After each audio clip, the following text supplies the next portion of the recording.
Hello students, welcome to Global Online. This is Ankita Sood. UGC net paper 2 computer science में आज हम software engineering के most expected MCQs discuss करने वाले हैं. ये क्वेश्चन स्टूडेंट्स अपकमिंग एग्जाम में भी एज इट इज पूछे जा सकते हैं, तो इसीलिए हर एक क्वेश्चन के आंसर के साथ साथ मैं आज आपको इंपॉर्टेंट एक्सप्लेनेशन भी दूंगी ताकि आपके सारे कॉन्सेप्ट्स भी क्लियर हो जाएं एंड अपकमिंग एग्जाम में इजीली आप सभी करेक्ट आंसर्स को आइडेंटिफाई कर सकें. तो इसी के साथ शुरू करते हैं session. Which of the following UML diagrams has a static view? Okay, so देखिए सबसे पहले UML diagrams क्या होते हैं. UML stands for Unified Modeling Language. Okay, so Unified Modeling Language हमें जो भी हम सॉफ्टवेयर डेवलप कर रहे हैं उसको विजुअलाइज करने में मदद करते हैं. हमारे सॉफ्टवेयर डेवलपमेंट की जो भी प्रोसेसिंग है उसको अगर हमें विजुअलाइज करना है तो उसमें यूएमएल मॉडल्स या यूएमएल डायग्राम्स हमें मदद करते हैं. बेसिकली यूएमएल डायग्राम्स कोई प्रोग्रामिंग लैंग्वेज नहीं है. अब देखिए यहाँ पर लैंग्वेज लिखा है तो बच्चे सोचेंगे कि ये सॉफ्टवेयर डेवलपमेंट के लिए कोई लैंग्वेज होती है, बट ऐसा कुछ भी नहीं है. इसको प्रोग्रामिंग लैंग्वेज नहीं बल्कि एक विजुअल लैंग्वेज का नाम दिया गया है जो हमें मदद करती है हमारे प्रोजेक्ट को विजुअलाइज करने में. इसमें हमारे पास दो टाइप के व्यूज होते हैं, स्टैटिक व्यू और डायनामिक व्यू, या फिर जिसको बिहेवियरल और स्ट्रक्चरल व्यू भी कहा जाता है. सो एग्जाम में यही पूछा गया इस क्वेश्चन में कि स्टैटिक व्यूज यूएमएल डायग्राम के कौन कौन से हैं. ऑप्शंस हैं collaboration, use case diagrams, state chart diagram और एक्टिविटी डायग्राम. तो इस क्वेश्चन का सही आंसर है option number 2, that is use case diagrams. Okay, use case diagrams देखिए स्टूडेंट्स हमारे सिस्टम के डायनामिक बिहेवियर को जानने में एक यूजर को या एक डेवलपर को बहुत ज्यादा मदद करते हैं. ओके, एंड इनका मेन पर्पस होता है to portray the dynamic aspects of a system. एक सॉफ्टवेयर सिस्टम के अंदर जितने भी उसके डायनामिक यानी कि चेंजेबल एस्पेक्ट्स हैं उन सभी को रिप्रेजेंट करने में ये हमें बहुत ज्यादा मदद करता है. ओके, सिस्टम की क्या क्या जरूरतें हैं उनको गैदर करता है. इसके अलावा जो भी सिस्टम के बीच में एक्टर्स होते हैं उन सभी एक्टर्स के बीच में रिलेशनशिप जानने में भी ये हमें मदद करता है. साथ ही अब देखिए एक इम्पॉर्टेंट टेबल मैंने आपके साथ शेयर किया है जहां से आपको पता चलेगा कि स्टैटिक और बिहेवियरल कौन कौन से डायग्राम्स होते हैं. तो क्लास डायग्राम भी स्टैटिक है, component, deployment and use case ये सभी आपके स्टैटिक डायग्राम्स हैं. सीक्वेंस जैसे कि यहाँ पर आप देख सकते हो एक्टिविटी डायग्राम हमारा स्टैटिक भी है और बिहेवियरल भी है.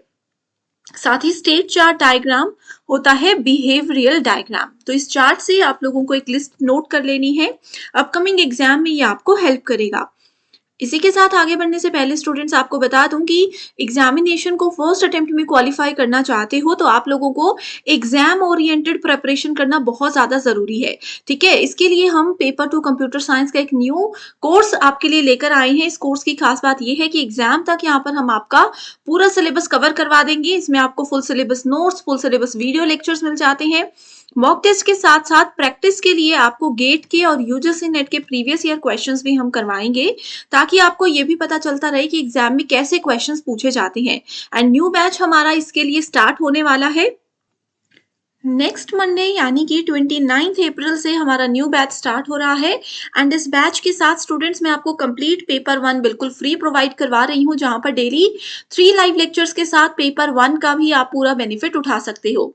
फ्री वीडियोस को जरूर देख लीजिए जो आपको ग्लोबल ऑनलाइन ऐप पर मिलेगी. यहाँ पर स्टोर सेक्शन पर सर्च बार में लिखिए कोर्स का नाम. इसके कंटेंट पर जब जाओगे तो आपके सामने कंप्लीट पेपर 1 भी होगा. इंग्लिश हिंदी दोनों लैंग्वेजेस में पेपर 1 है. लाइव लेक्चर्स आपको यहाँ से मिल जाएंगे एंड पेपर 2 के भी यूनिट वाइज फोल्डर्स आपके सामने हैं. तो आप चाहो तो किसी भी यूनिट से अपनी तैयारी शुरू कर सकते हो. अभी हम धीरे धीरे यहाँ पर कोर्स कवर कर रहे हैं, एग्जाम से पहले जरूर आपका पूरा सिलेबस कवर हो जाएगा.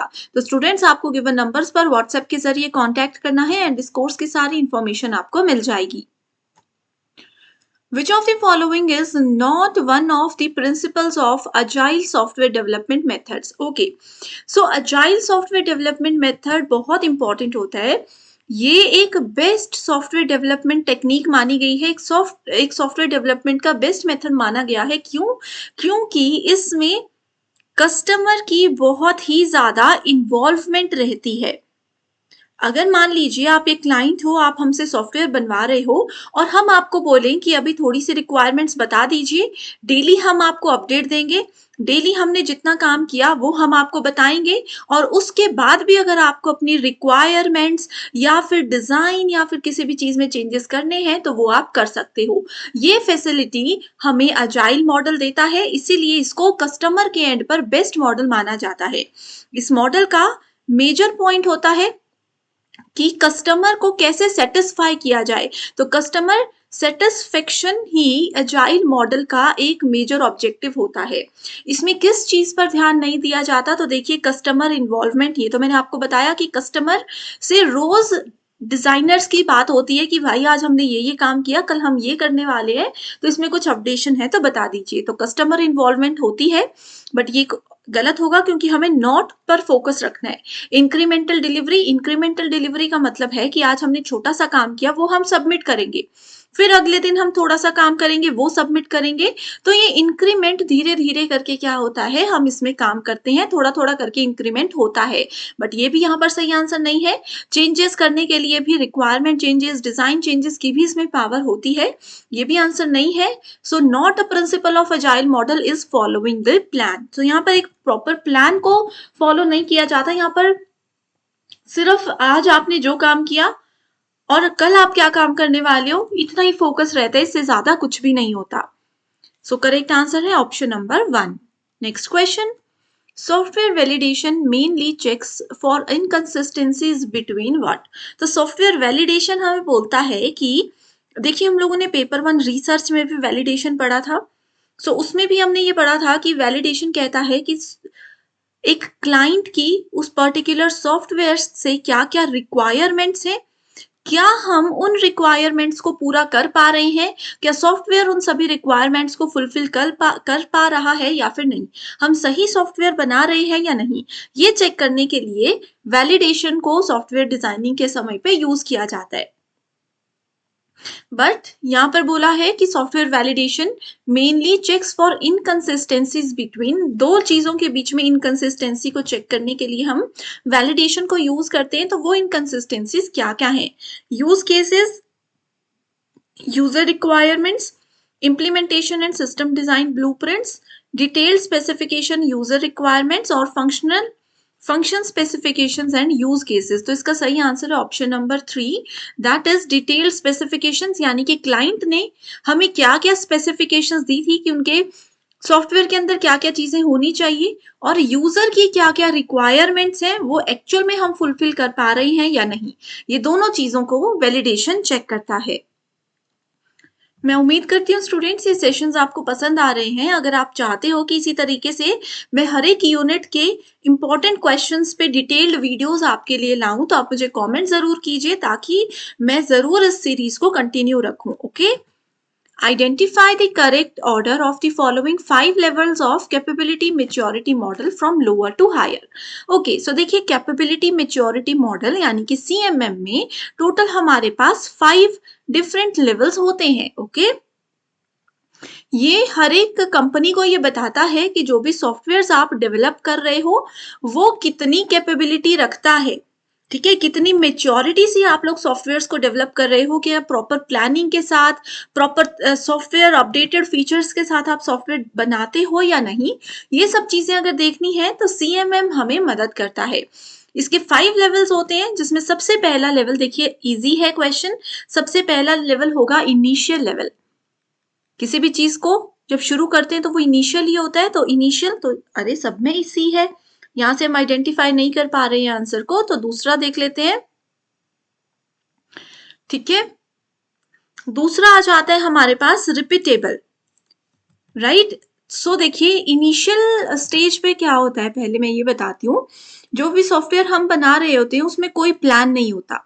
अगर कोई कंपनी को लगता है कि वो बिना प्रॉपर प्लानिंग के साथ बस सॉफ्टवेयर बना ही रही है टाइम पास के लिए, या बस क्लाइंट को सॉफ्टवेयर से मतलब है वो कर रही है, तो कंपनी को पता चल जाएगा कि CMM में अभी हम लोवेस्ट लेवल पर हैं, हम इनिशियल लेवल पर है। ठीक है, सेकेंड लेवल आ जाता है रिपीटेबल। रिपीटेबल में क्या होता है, थोड़े-थोड़े प्लानिंग और ये सब चीज़ें अभी होने लग जाती हैं कि कैसे सॉफ्टवेयर बनेगा, इसमें डॉक्यूमेंटेशन वगैरह भी थोड़ी-थोड़ी होने लग जाती है। प्लान्स के साथ काम करना शुरू कर दिया जाता है। तो सी के बाद हम ई पर आ गए, ये वाला ऑप्शन गलत हो गया। अगला देख सकते हो सब में ए ही है, तो हमारा अगला ऑप्शन आ जाएगा ए। ये है 1, 2, 3 ओके।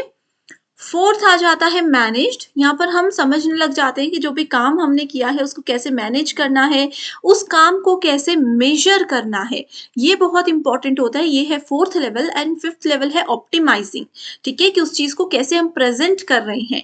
तो लास्ट इसमें क्या होता है, धीरे धीरे ना बेस्ट लेवल का प्रोडक्ट हम लोग बनाने लग जाते हैं। तो सही आंसर है option number 4, that is CEABD। तो ये सीक्वेंस बहुत बार एग्जाम में आया है, आगे भी हम इसके कुछ क्वेश्चंस देखेंगे। असर्शन रीजन बेस्ड क्वेश्चंस हैं, जिसमें असर्शन बोलती है software developers do not do exhaustive software testing in practice. तो एग्जॉस्टिव सॉफ्टवेयर टेस्टिंग क्या होती है? अब मान लीजिए सॉफ्टवेयर में हमने एक लेवल रख लिया है, हमें पता है कि हमारा सॉफ्टवेयर में पासवर्ड के लिए सिर्फ 5 लेटर्स को ही वो सपोर्ट करता है। एग्जॉस्टिव सॉफ्टवेयर टेस्टिंग क्या करते हैं, हम ट्राई करते हैं कि अगर कोई क्लाइंट 6 लेटर्स एंटर कर दे तो क्या एरर आएगा, कोई क्लाइंट अगर 4 लेटर्स एंटर कर दे तो क्या एरर आएगा। तो जितनी हमारे सॉफ्टवेयर की कैपेसिटी है उससे थोड़ा ज्यादा अगर हम उसमें कुछ डालने की कोशिश करते हैं और उसको चेक करते हैं कि ऐसी सिचुएशन में हमारा सॉफ्टवेयर क्या करेगा, तो उसको एग्जॉस्टिव सॉफ्टवेयर टेस्टिंग बोलते हैं। ओके, सो स्टेटमेंट को वापस समझते हैं। Software developers do not do, इसमें बोला है कि software developers exhaustive software testing नहीं करते हैं। तो ये बिल्कुल सही स्टेटमेंट है, क्योंकि एग्जॉस्टिव सॉफ्टवेयर टेस्टिंग होती जरूर है, लेकिन वो सॉफ्टवेयर डेवलपर्स नहीं करते हैं, वो करते हैं सॉफ्टवेयर के टेस्टर्स। तो ये बहुत इंपॉर्टेंट टर्म है।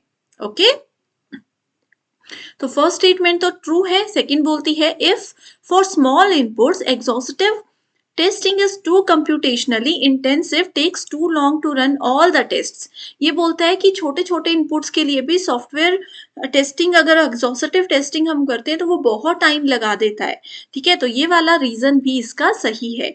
तो both the statements are absolutely true and R is the correct explanation of A. Next question is clean room software process model incorporates the statistical quality certification of code increments as they accumulate into a system. Okay, तो software clean room software process क्या होता है, ये आपका जितने भी defects आते हैं, एक तो इंक्रीमेंटल मॉडल है, धीरे धीरे आगे की ओर बढ़ता है, ठीक है, एंड ये डिफेक्ट्स को प्रिवेंट नहीं करता, डिफेक्ट्स को रिमूव करता है। ऑलरेडी अगर डिफेक्ट आ गए हैं, अब देखिए क्लीन रूम, आपके रूम में अगर कचरा आ चुका है तो आप उसको धीरे धीरे करके क्लीन करोगे ना, पहले अलमीरा से साफ करोगे, छत पे जाओगे, झाड़ू लगाओगे। तो वैसे क्लीन रूम को याद रखिए कि एक एक स्टेप बाय स्टेप इंक्रीमेंटली ये काम करता है। एंड ये आपके कमरे में आपके सॉफ्टवेयर के अंदर कचरा आने से रोकता नहीं है, बट अगर कोई कचरा, कोई प्रॉब्लम आ रही है तो उसको डिफेक्ट को रिमूव जरूर करता है। तो सॉफ्टवेयर, ठीक है, इसकी डेफिनेशन मैंने बता दी। तो clean room software process model incorporate statistical quality certification बिल्कुल सही है।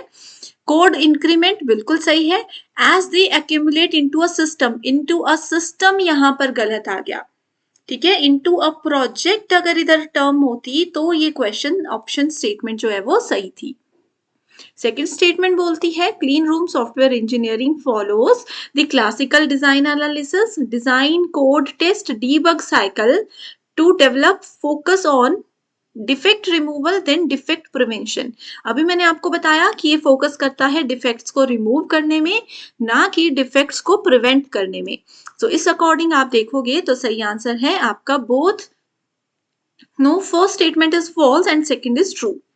Just because of this term first statement को हमने फॉल्स कर दिया है, ठीक है।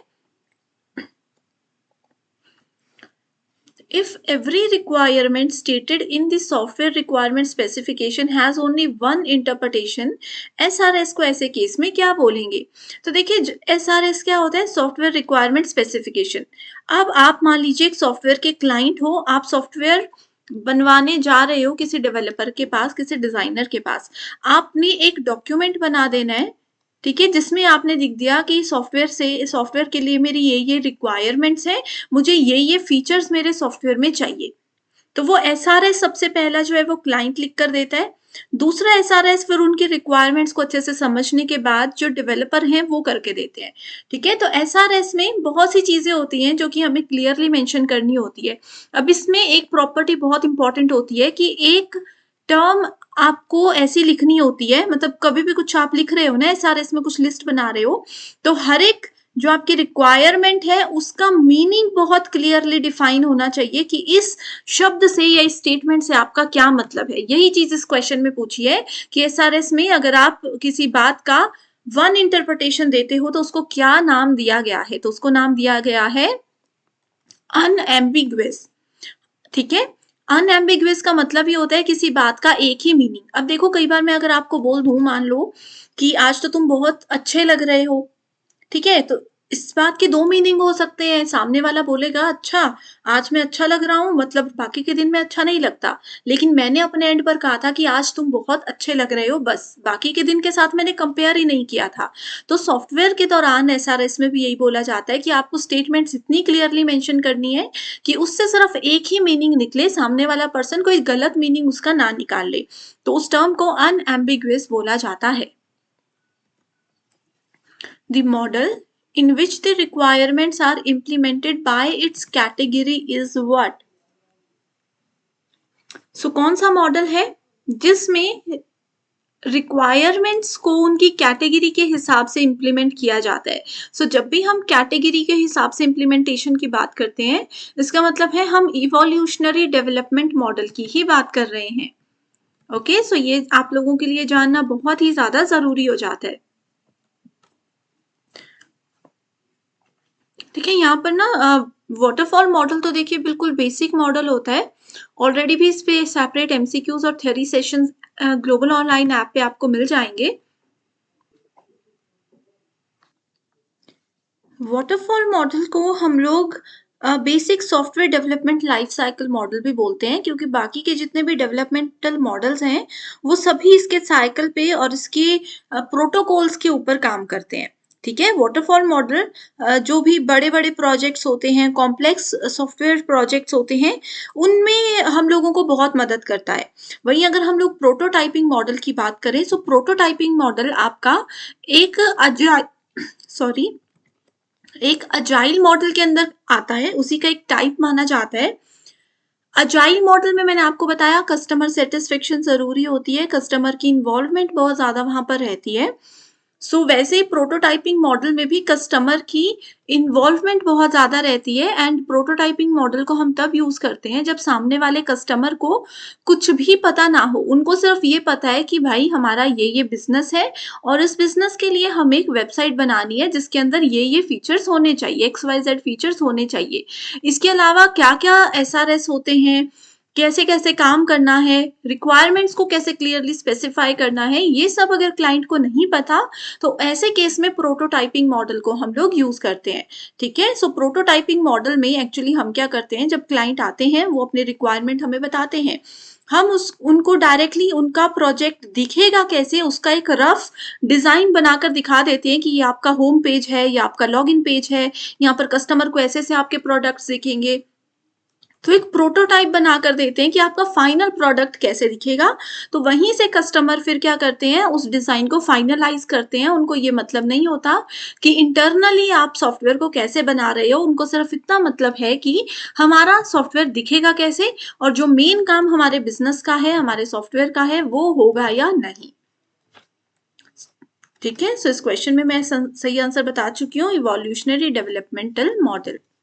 नेक्स्ट है विच of the following is an indirect measure of a product.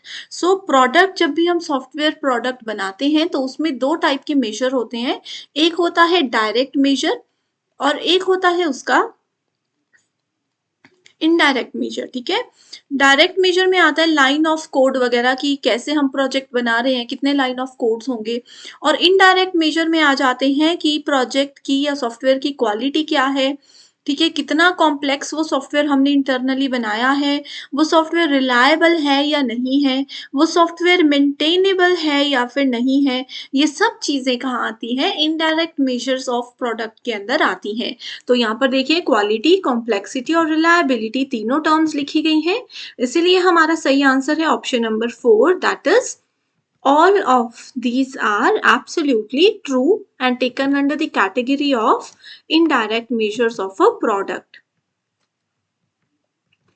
So students, अगर अभी तक आपने ये नहीं देखा है कि एक मैंने ना ऑलरेडी लिस्ट शेयर की हुई है डायरेक्ट और इनडायरेक्ट प्रोडक्ट के ऊपर, अगर वो अभी तक आपने नहीं देखी है तो आप डायरेक्टली मेरे टेलीग्राम के जरिए मुझसे कनेक्ट होकर उन चीज़ों को पढ़ सकते हो।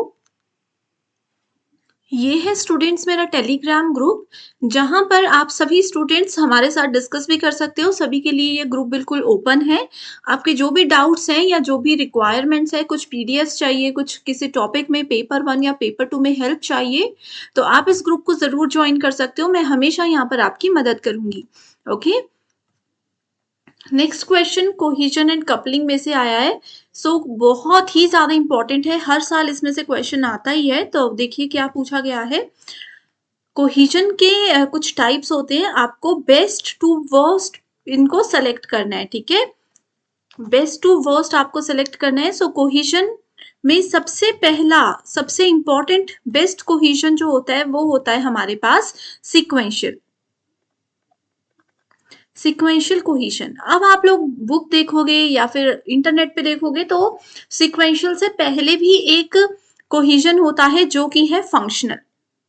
तो बेस्ट कोहिजन फंक्शनल है, बट क्योंकि इन ऑप्शंस में आप देख सकते हो फंक्शनल कोहिजन का नाम नहीं लिखा है, इसलिए हम सिक्वेंशियल से शुरू करते हैं। तो करेक्ट आंसर बी से शुरू होगा। यहाँ पर देखते हैं इन दोनों को, ये दोनों बिल्कुल गलत है।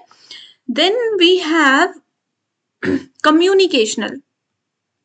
ठीक है, सिक्वेंशियल के बाद कम्युनिकेशन, बी देन सी। तो देखिए ये भी गलत हो गया, ये आ गया sequential, then communicational, procedural, temporal और देन वी हैव लॉजिकल। ठीक है, एंड इसके अलावा एक और भी कोहिजन होता है जिसको वर्स्ट कोहिजन माना जाता है, जिसका नाम है कोइंसिडेंटल। सो कोइंसिडेंटल वर्स्ट कोहिजन होता है, लेकिन ऑप्शंस में नाम नहीं दिया है और फंक्शनल का भी नाम नहीं दिया है, बट मैंने आपको बता दिया, तो आप लोगों ने इसको इस अकॉर्डिंग ही पढ़ना है। राइट, सो सही आंसर है option number 4। So again CMM capability maturity model में से क्वेश्चन आया है। यहाँ पर 4 लेवल्स दिए गए हैं मैच्योरिटी मॉडल के एक तरफ और दूसरी तरफ उनकी प्रॉपर्टीज दी गई है। ठीक है, सो इनिशियल लेवल क्या होता है, एडहॉक होता है। एडहॉक प्रोजेक्ट वही प्रोजेक्ट्स होते हैं जो बिल्कुल इनिशियल लेवल पर, जो बिल्कुल जीरो लेवल पर शुरू होते हैं, जिसमें ना तो कोई प्रॉपर प्लानिंग होती है, ना कोई रूल्स को फॉलो किया जाता है। ठीक है, सो इनिशियल को हम मैच करेंगे एडहॉक के साथ। नेक्स्ट है हमारे पास रिपीटेबल। अभी देखिए फर्स्ट को फोर्थ से मैच करेंगे तो ये दो ऑप्शंस अपने गलत हो गए। बी का थर्ड है रिपीटेबल, यानी कि प्रोजेक्ट मैनेजमेंट। प्रोजेक्ट की मैनेजमेंट यहाँ पर सेकंड स्टेप में होने लग जाती है। प्रोजेक्ट डेफिनेशन, डिफाइंड को प्रोजेक्ट डेफिनेशन से हम जोड़ेंगे, एंड मैनेज में मैंने आपको पहले बताया था कि प्रोजेक्ट को मेजर करना है, अगर उसकी मेजरमेंट स्टार्ट करनी है तो यहाँ पर हमारे पास मैनेज लेवल को यूज किया जाता है। तो इस अकॉर्डिंग सही आंसर आ गया ऑप्शन नंबर 3। बहुत ही ज्यादा इजी एंड बहुत ही ज्यादा इंपॉर्टेंट टॉपिक है। अगर आप लोग स्टूडेंट सेट की तैयारी भी कर रहे हो ना, किसी भी स्टेट के सेट की, तो भी ये क्वेश्चन आप लोग एक्सपेक्ट कर सकते हो।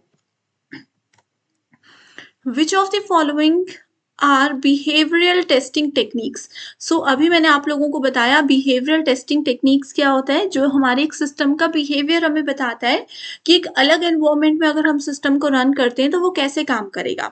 ऑप्शंस है equivalence partitioning, graph based testing method, next है हमारे पास boundary value analysis, data flow testing और loop testing. Okay, so data flow testing तो बिहेवियर नहीं बताता है, ये हमें सिर्फ बताता है कि डेटा हमारा, एक्टिविटीज हमारे किस तरीके से फ्लो कर रही है। लूप टेस्टिंग भी आपका इस सिस्टम का बिहेवियर नहीं बताता है। तो बाकी 3 ऑप्शंस जो है equivalence partitioning, graph based testing method और बाउंड्री वैल्यू एनालिसिस, ये तीनों आपके बिहेवियरल टेस्टिंग के अंदर आते हैं। सो देखिए बाउंड्री वैल्यू एनालिसिस बहुत इंपॉर्टेंट होता है। अब इसमें ये कहा जाता है कि जो भी मेजर एरर्स होते हैं किसी भी सॉफ्टवेयर डेवलपमेंट के दौरान या टेस्टिंग के दौरान, वो एरर्स हमेशा सिस्टम की बाउंड्री पर ही नजर आते हैं। तो इसीलिए बाउंड्री वैल्यू एनालिसिस इसका नाम है कि बॉर्डर पर ही, बाउंड्री पर ही एरर्स को कलेक्ट कर लेता है, उनको ढूंढ लेता है। नेक्स्ट क्वेश्चन है, quality control involves Quality control involves the series of inspections, reviews and tests used throughout the software process to ensure each work product meets the requirement placed upon it. और quality statement बोलती है statement 2 बोलती है quality assurance consist of auditing and reporting functions. अब देखो इस question में ना स्टूडेंट्स कुछ पढ़ने की जरूरत नहीं है, क्वेश्चन भी पूरा समझने की जरूरत नहीं है। जब भी आपको क्वालिटी कंट्रोल के साथ स्टेटमेंट में इंस्पेक्शन, रिव्यू और टेस्ट ये 3 टर्म्स नजर आ गई, मतलब है कि ये स्टेटमेंट सही होगी। ठीक है, वैसे ही क्वालिटी अश्योरेंस की जब हम बात करते हैं, इसके साथ आपको ऑडिटिंग और रिपोर्टिंग टर्म जब नजर आ जाएगी, मतलब है कि ये बिल्कुल सही स्टेटमेंट कह रही है। क्योंकि क्वालिटी अश्योरेंस होता ही ये है कि ये क्या करता है, आपका जो सिस्टम है उसके मैनेजमेंट फंक्शन की रिपोर्टिंग और ऑडिटिंग करने में काम करता है। So both the statements are absolutely true. So ये क्वालिटी कंट्रोल और अश्योरेंस की as it is definitions given है। Software reuse is what? So software को रीयूज करना, एक बार हमने सॉफ्टवेयर बना दिया तो उसको रीयूज भी कर सकते हैं। सॉफ्टवेयर रीयूज का मतलब है कि सॉफ्टवेयर के कोड को रीयूज किया जाए। Okay, the process of analysing software with the objective to recovering the design and specifications, ये गलत है। The process of existing software artifacts and knowledge to build new software, इसमें ये बोला है कि जो ऑलरेडी हमारे पास सॉफ्टवेयर है उसके आर्टिफैक्ट्स, उसके आइडियाज को हमने यूज करना है। ठीक है, उसके कोड्स को हमने थोड़ा बहुत यूज करना है और उससे न्यू सॉफ्टवेयर को डेवलप कर देना है, उसको बिल्ड कर देना है। तो ऑप्शन नंबर 2 बिल्कुल सही है। ऑप्शन नंबर 3 भी देख लेते हैं। Concern with replacing legacy system, legacy system को रिप्लेस करने की तो बात कभी भी सॉफ्टवेयर डेवलपमेंट में आती ही नहीं है। री-इम्प्लीमेंटिंग, रिप्लेसिंग कुछ भी नहीं होता है। ठीक है, the process of analysing software to create a representation of higher level of abstraction and breaking software down into part to see it how it works. So ये भी सॉफ्टवेयर रीयूज की डेफिनेशन नहीं है। सही आंसर है हमारे पास option number 2। ये वाला क्वेश्चन ना जाने कितनी बार यूजीसी नेट में ही पूछा गया। अगर आप 2012 के बाद के पेपर देख रहे हो ना नेट या सेट के, तो ये क्वेश्चन एज इट इज आपको मिल जाएगा। कई बार ऐसा होता है कि ये डेफिनेशन जो है ये एज अ क्वेश्चन दी होती है और आपको बताना होता है कि ये किसकी डेफिनेशन है, सॉफ्टवेयर रीयूज की है, सॉफ्टवेयर री इंजीनियरिंग की है या फिर सॉफ्टवेयर रिवर्स इंजीनियरिंग की है। तो ये सब चीजें आपको देखनी होती हैं। तो आपने हमेशा याद रखना है, जब भी सॉफ्टवेयर, एक ऑलरेडी हमारे पास सॉफ्टवेयर है, उसके आर्टिफैक्ट्स, उसका नॉलेज, उसके कोड को यूज करके उससे आइडिया लेकर हम इजीली न्यू सॉफ्टवेयर को डेवलप कर सकते हैं। That is software reuse. In the context of software testing, which of the following is not correct? So, okay, यहाँ पर हमें क्या करना है, false statement को ढूंढना है। So, इस क्वेश्चन में पहले बोला है the minimal test set that achieve 100% path coverage will also achieve 100% statement coverage। बिल्कुल सही है। अगर एक टेस्ट हम कर रहे हैं, एक मिनिमल टेस्ट हम कर रहे हैं एंड वो 100% उसके पाथ कवरेज को अचीव कर रहा है। ठीक है, जिस टेक्सचर के ऊपर हमने प्रोजेक्ट बनाया है या जिस चीज पर हमने प्रोजेक्ट बनाया है उसके पाथ कवरेज को वो 100% गेन कर ले रहा है, अचीव कर ले रहा है, इसका मतलब है कि वो 100% स्टेटमेंट कवरेज को भी अचीव करेगा। तो ये स्टेटमेंट तो सही है, हमें ढूंढनी है गलत स्टेटमेंट। तो ये तो नहीं होगा answer. A minimal test set that achieves 100% path coverage which generally detect more faults। 100% path coverage अगर हो जाती है मिनिमल टेस्ट में, तो उसमें क्या होता है, वो ज्यादा फॉल्ट्स को डिटेक्ट करता है then one that achieves 100% statement coverage. तो यहाँ पर इन दोनों में रिलेशन बताया था, यहाँ पर इन दोनों में डिफरेंस बताया है। ठीक है, कि कौन डिफेक्ट्स को ज्यादा डिटेक्ट कर पाता है। तो ये वाली स्टेटमेंट भी बिल्कुल सही है। तीसरी स्टेटमेंट बोलती है a minimal set test set that achieves 100% statement coverage will generally detect more faults than one that achieves 100% branch coverage. तो ये वाला स्टेटमेंट आपका गलत है। तो सही आंसर आ जाएगा option number 1 that is R only. Next is software products needs are adaptive maintenance for which of the following reason? Okay, so maintenance हमारे पास 4 टाइप्स की होती हैं जो कि एग्जाम के लिए बहुत इंपॉर्टेंट है। पहली मेंटेनेंस जो क्वेश्चन में दी है हम इसी को कंसिडर करते हैं अडेप्टिव मेंटेनेंस। दूसरी होती है परफेक्टिव मेंटेनेंस। तीसरी होती है करेक्टिव मेंटेनेंस एंड चौथी होती है प्रिवेंटिव मेंटेनेंस। प्रिवेंटिव मेंटेनेंस क्या करती है, फ्यूचर में जो भी एरर्स सिस्टम में आने होते हैं उनको पहले ही रोक लेती है, पहले ही प्रिवेंट कर लेती है। ओके, करेक्टिव होता है बग्स या एरर्स जो हमारे सिस्टम में आ गए हैं उनको ये करेक्ट कर देती है। एक बार प्रिवेंटिव तो पहले आने से ही रोकती है बट फिर भी अगर आ गए तो करेक्टिव मेंटेनेंस में हम उनको सही कर देते हैं। परफेक्टिव मेंटेनेंस होती है अपने सिस्टम को परफेक्ट बनाना कि जिस चीज के लिए एक्चुअल में सिस्टम बनाया जा रहा है, जो उसकी टारगेट ऑडियंस है उनके हिसाब से सिस्टम परफेक्टली काम कर रहा है या फिर नहीं। और अडेप्टिव होती है किसी सिस्टम को अडेप्ट करना, यूज करना किसी न्यू एनवायरमेंट में, न्यू प्लेटफॉर्म में। मान लीजिए अब ये एक फोन में या एक ऑपरेटिंग सिस्टम में हम सॉफ्टवेयर को यूज कर रहे हैं, जब हम इसी सॉफ्टवेयर को दूसरे ऑपरेटिंग सिस्टम में यूज करेंगे, दूसरे डिवाइस में यूज करेंगे या दूसरे प्लेटफॉर्म में यूज करेंगे तो ये कैसे काम करेगा। सो इस क्वेश्चन में देखिए to rectify bugs, rectify bugs का मतलब है corrective maintenance. when the customer needs product to run in new platform, ये है आपका adaptive maintenance. To support new features that user want it to support, ये है आपका perfective maintenance. To overcome wear and tear caused by repeated use of the software, ये कुछ भी नहीं है। ओके, सो करेक्ट आंसर है ऑप्शन नंबर 2। मैं उम्मीद करती हूँ स्टूडेंट्स आप लोगों को अच्छे से समझ आ रही हैं चीज़ें। अगर आप मुझे ये भी चाहते हो ना कि नेक्स्ट सेशन में मैं थोड़ा और डिटेल में एक्सप्लेन करूँ क्वेश्चंस को, तो मैं वो भी कर दूंगी। आप बस मुझे बताते रहिए कि आप लोगों को किस तरीके के वीडियोस चाहिए। Okay, which of the following statement is are true? In software engineering, defects that are discovered earlier are more expensive to fix. इसमें बोला है सॉफ्टवेयर इंजीनियरिंग में जो डिफेक्ट्स जल्दी मिल जाते हैं उनको फिक्स करना बहुत एक्सपेंसिव होता है। ऐसा तो कुछ भी नहीं है। Software design is said to be good design if the components are strongly cohesive and weakly coupled. So cohesion और कपलिंग की यही एक प्रॉपर्टी बहुत बार एग्जाम में आती है कि कपलिंग अगर लो है तो वो बेस्ट मानी जाएगी, वहीं कोहिजन अगर हाई है तो वो बेस्ट माना जाएगा। तो इसीलिए स्टेटमेंट 1 गलत है और स्टेटमेंट 2 सही है। हमें क्या करना है, ट्रू स्टेटमेंट को ढूंढना है। सो इस क्वेश्चन में सही आंसर है हमारे पास option number 2। Next question is again देखिए कपलिंग कोहिजन में देखो हमने अभी डिफरेंट टाइप्स पढ़े थे। ठीक है, मैंने बताया था कोहिजन के टाइप्स का क्वेश्चन, वैसे ही कपलिंग में भी डिफरेंट टाइप्स होते हैं जिनको डिटेल में यहाँ पर एक्सप्लेन किया गया है। तो देखते हैं क्या सही है।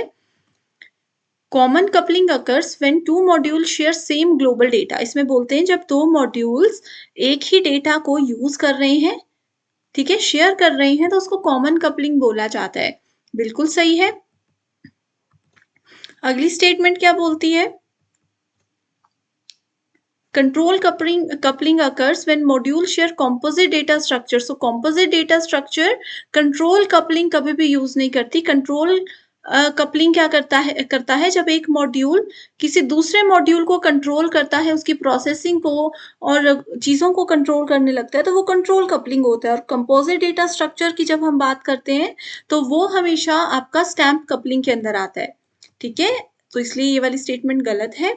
Content coupling occurs when one module modifies or relies on the internal working of another module. So content यही बोलता है जब एक मॉड्यूल किसी दूसरे मॉड्यूल को मॉडिफाई भी कर पा रहा है और दूसरे पे निर्भर भी कर रहा है। ओके, सो इसका सही आंसर है P and R only, that is option number 2. So already students global online app में आप लोग जाओगे तो आपको इस पे थ्योरी वीडियोस डिटेल में मिल जाएंगी। आप जरूर उनको फॉलो कीजिए, आपके सारे कॉन्सेप्ट्स इजीली क्लियर हो जाएंगे। ठीक है? इसी यूट्यूब चैनल पर भी वो वीडियोज़ हैं, आप सर्च कीजिए आपको मिल जाएँगी। ज़रूर पढ़ना है कपलिंग और कोहेज़न के सीक्वेंस को भी और उसको डिटेल में डिस्कस भी करना है।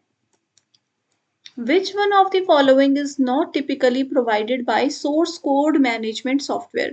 तो source code क्या होता है? जो भी हमारा प्रोग्राम होते हैं, जो भी हमारा कोड होता है, जब उसको मैनेज करते हैं उसके लिए कुछ सॉफ्टवेयर्स होते हैं। अब इसमें पूछा है कि वो सॉफ्टवेयर क्या चीज़ क्या फैसिलिटी हमें प्रोवाइड नहीं करवाता है।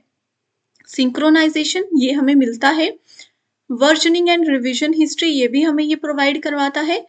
प्रोजेक्ट फोर्किंग भी मिलती है बट सिंटेक्स हाईलाइटिंग नहीं मिलती। ठीक है, सोर्स कोड मैनेजमेंट सॉफ्टवेयर हमें जो भी हमने अपने प्रोजेक्ट में सिंटेक्स लिखे होते हैं उनको हाईलाइट करने में मदद नहीं करता है, रूल्स को हाईलाइट नहीं करता, सारा डेटा एज इट इज वहां पर उसको दिखता है। Match the following.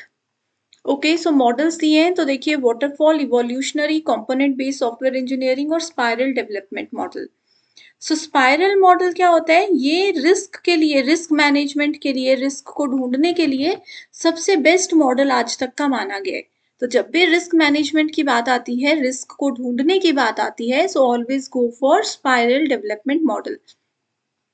इसमें भी यूजर की बहुत ज्यादा इन्वॉल्वमेंट रहती है। अगर यूजर मान लीजिए एक लेवल के बाद अपनी रिक्वायरमेंट्स को चेंज करने के लिए बोल देते हैं तो स्पाइरल मॉडल में भी उन चीजों को एक्सेप्ट कर लिया जाता है। तो spiral model goes with explicit recognition of risk.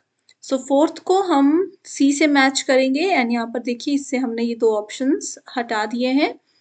अगला है ए का डी हो जाएगा वाटरफॉल मॉडल, क्योंकि देखिए कॉमन है ना, ए को हम डी से मैच करते हैं। Waterfall model inflexible partitioning of project into stages. So जब भी हम स्टेजेस पे काम करने की बात करते हैं तो हमेशा वो वाटरफॉल मॉडल ही होता है। ठीक है, एक हमारा मान लीजिए मॉडल है, उसको हमने छोटे छोटे हिस्सों में बांट लिया और स्टेप बाय स्टेजेस हम उस पर काम करेंगे और लास्ट में उस पूरे प्रोजेक्ट को मिला देंगे। एंड ये हमेशा एक लेवल पर इस तरीके से काम करता है। नेक्स्ट है हमारे पास evolutionary and component based model. Okay, so evolutionary model क्या बोलता है? Specifications can be developed incrementally. ठीक है, इसमें जो भी स्पेसिफिकेशन है यूजर की उनको हम क्या करते हैं? डेवलप करते हैं धीरे धीरे। पहले यूजर एक रिक्वायरमेंट बता रहे हैं, उसको डेवलप करेंगे, उससे सेटिस्फेक्शन होगी, फिर हम दूसरे पे जाएंगे। नेक्स्ट है कंपोनेंट बेस्ड सॉफ्टवेयर इंजीनियरिंग। ये देखिए यहाँ से requirements compromises are inevitable. Component based software engineering में हमेशा जो भी रिक्वायरमेंट्स होती है वो इनएविटेबल ही होती हैं। तो ये इसकी एक खास प्रॉपर्टी होती है। अगर आप कहीं पर भी बेसिक डेफिनेशन पे पढ़ने जाते हो ना कंपोनेंट बेस्ड सॉफ्टवेयर इंजीनियरिंग की, तो आपको इनएविटेबल टर्म नजर आएगी जो कि इसको बिल्कुल सही से डिफाइन करती है। जैसे स्पाइरल मॉडल में मैंने आपको बताया रिस्क मैनेजमेंट या रिस्क रिकॉग्निशन टर्म नजर आएगी, तो इजीली आप समझ जाओगे कि यहाँ पर कौन सा टेस्टिंग हमें यूज करना है, कौन सा मॉडल हमें यूज करना है। तो इस हिसाब से देखेंगे तो सही आंसर है option number 2। I hope students ये सेशन आप लोगों को बहुत पसंद आया है। इंपॉर्टेंट क्वेश्चंस हैं, बार बार पूछे गए क्वेश्चंस हैं। अगर नेक्स्ट वीडियो आप क्या चाहते हो, किस टॉपिक पर चाहते हो, तो वो भी मैं लेकर आऊंगी। बस आपकी जो भी रिक्वायरमेंट्स हैं वो आप मुझे बता दीजिए। So thank you so much for watching this video and I wish you all the very best.